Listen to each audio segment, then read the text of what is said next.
प्यारे विद्यार्थियों, बहुत बहुत स्वागत है हमारी इस क्लास में। बहुपद की अध्याय पढ़ते पढ़ते चलिए हम अंतिम पड़ाव की तरफ चलते हैं। आज हम पढ़ेंगे बहुपद के शून्यक के बारे में।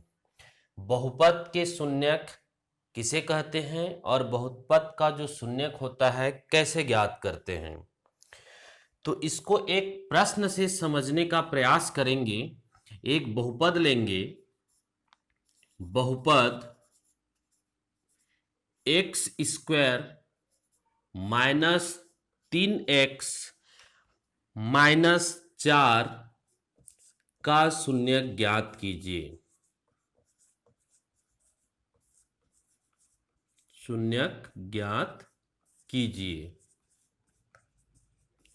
शून्यक जो लिखा है उसके शब्द से ही अर्थ आप निकाल सकते हैं। शून्य समझते हैं, शून्यक तो वह मान ज्ञात करेंगे जिसको इस बहुपद में रखने पर शून्य हो जाए, वह उसका शून्यक होगा। शून्यक क्या होगा? बहुपद से कुछ उन मानों को चुनेंगे हम जिसमें इस बहुपद में रखने पर बहुपद का मान शून्य आ जाए, वही बहुपद का शून्यक होगा। चलिए हम आगे बढ़ते हैं, इसको सॉल्व करते हैं। हमारे पास बहुपद है x square minus 3x minus 4। यह बहुपद है। इसके पिछले क्लास में हम कोई भी बहुपद के मध्य पद को दो भाग में तोड़कर गुणनखंड करना सीखे हैं, तो यहां पर भी वही करें। मध्य पद यहां है, मध्य पद -3। -3 को ऐसे दो भाग में तोड़ना है, -3 को दो भाग में तोड़ना है।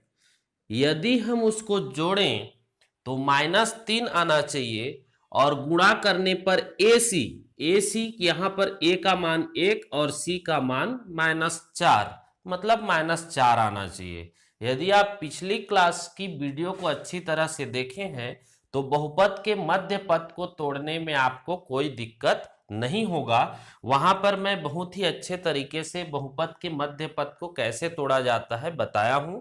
यदि आप समझ नहीं पाए हैं तो एक बार और देख लीजिए, क्योंकि यहां मैं उतना डिटेल ना बता के सीधा मैं बहुपद के मध्य पद को तोड़ देता हूं। ये है एक्स स्क्वायर, यहां लिखेंगे प्लस, -3 को तोड़ेंगे, -3 के जगह लिखेंगे हम 1 - 4। -3 के जगह हम क्या लिखें? 1 - 4 x - 4। क्योंकि 1 और -4 इनको जोड़ेंगे तो आएगा -3, और 1 और -4 को यदि हम गुणा करते हैं तो आएगा -4। इस कारण मध्य पद को दो भाग में तोड़े। एक्स स्क्वायर, एक्स इन सब के साथ गुणा होगा, एक के साथ गुणा होगा एक्स होगा, एक्स का गुणा ऋण 4 से होगा, ऋण 4x होगा, और फिर होगा -4। अब क्या करते हैं, दो दो की ग्रुप बनाते हैं। एक्स स्क्वायर प्लस एक्स एक ग्रुप बन गया, माइनस को बाहर निकाल देंगे, ये होगा 4x, ये होगा +4। आगे इन दोनों से कॉमन क्या निकलेगा? x कॉमन निकलेगा, बचेगा x + 1। यहां माइनस है, ये 4 निकाल दें, ये होगा 4x + 1। ये सब चीज हम बहुपद के मध्य पद को तोड़ के गुणनखंड ज्ञात करने में हम कर चुके हैं। अब दोनों से x धन 1 कॉमन आएगा, x धन 1, और ये होगा, बचेगा क्या? x - 4। इस बहुपद का गुणनखंड हो गया मध्य पद को तोड़ के। लेकिन हमें यहां गुणनखंड ज्ञात नहीं करना है, शून्यक ज्ञात करना है। तो गुणनखंड तक तो ज्ञात कर लिए, अब शून्यक ज्ञात करने के लिए क्या करेंगे? अब शून्यक पता करने के लिए या तो शून्यक ज्ञात करने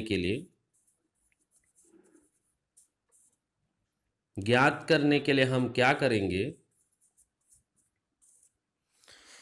x धन 1 और x - 4, ये दोनों के गुणनखंड के बराबर हम लेंगे 0।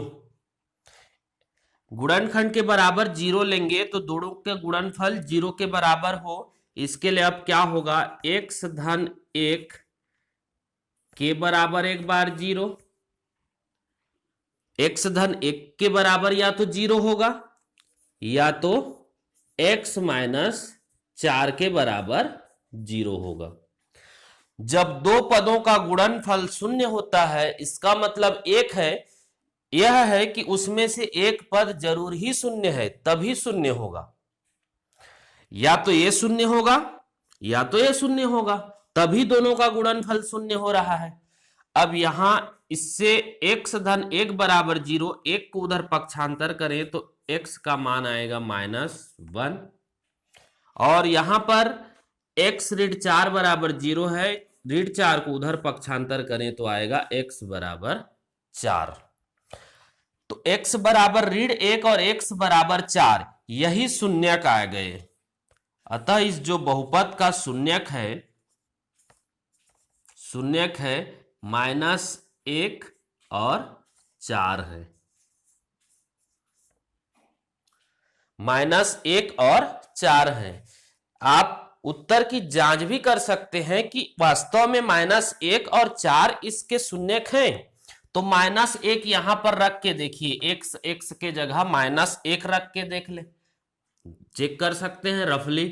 x स्क्वायर -3x - 4 है, x के जगह -1 रखेंगे तो x के बराबर -1 रखने पर -1 का वर्ग -3 x के जगह माइनस, ये हो गया ऋण 1 का वर्ग 1, ए ऋण प्लस होगा 3 एकम 3 और ये होगा -4, ये 3 और 1 4, 4 - 4 और 4 - 4 बराबर 0।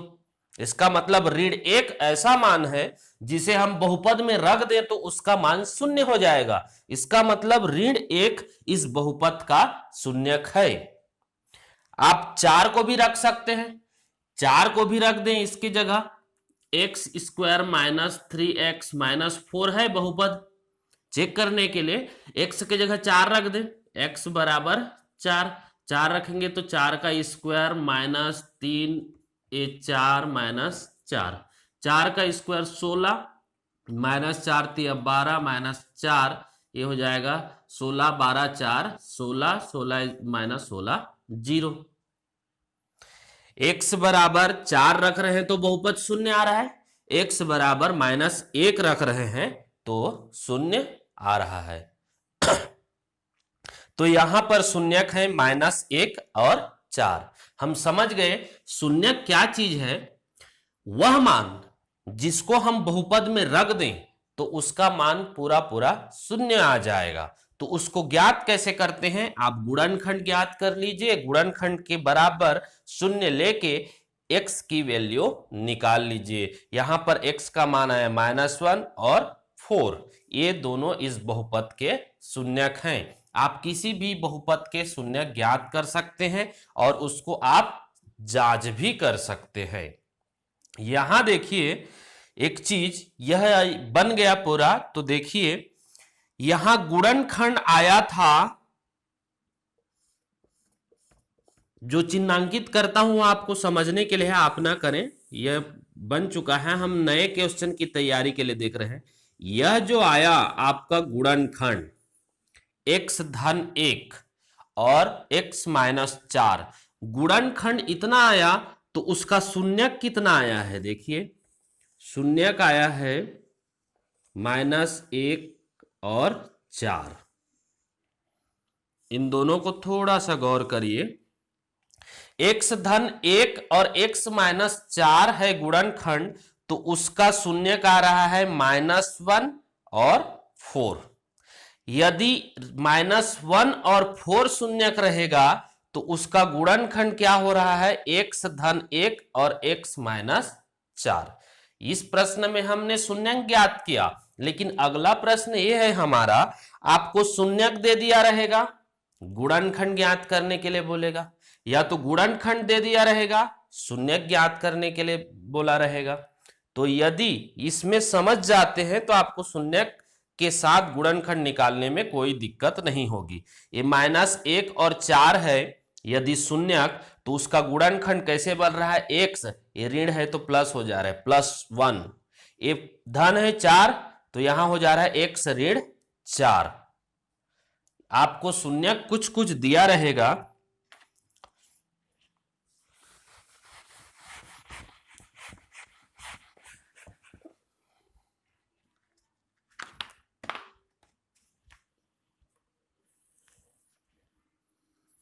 यदि आपको दे देता है कुछ कुछ शून्यक और उस बहुपद का गुणनखंड ज्ञात करिए बोलेगा,